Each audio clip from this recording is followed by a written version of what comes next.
పసుపు చీరలో నల్లద్దాలతో 2019లో పోలింగ్ విధులకు వెళుతూ ఓ మహిళా పోలింగ్ అధికారిని సోషల్ మీడియా సెన్సేషన్ అయ్యారు గుర్తుందా?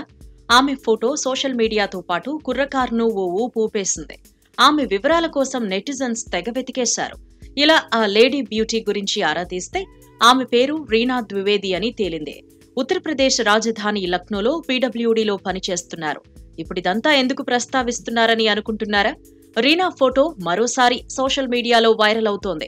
2024 సార్వత్రిక ఎన్నికల సమరం మొదలైన వేళ ఈ ఎన్నికల్లోనూ తళుక్కున మెరిసింది రీనా ద్వివేది.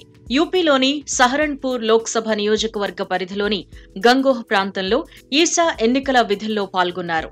ఓటింగ్ కు ముందు ఈవీఎం బాక్సులు తీసుకుని ఆమె పోలింగ్ కేంద్రానికి వెళుతున్న దృశ్యాలు నెట్టింట దర్శనమిచ్చాయి.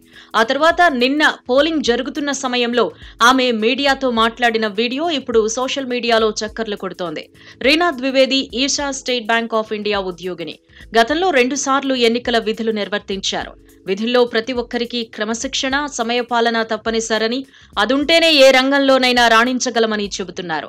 దీన్ని పాటించడం వల్లే ఎన్నికల విధుల్లోనూ ఎలాంటి ఇబ్బందులు ఎదురవ్వలేదన్నారు.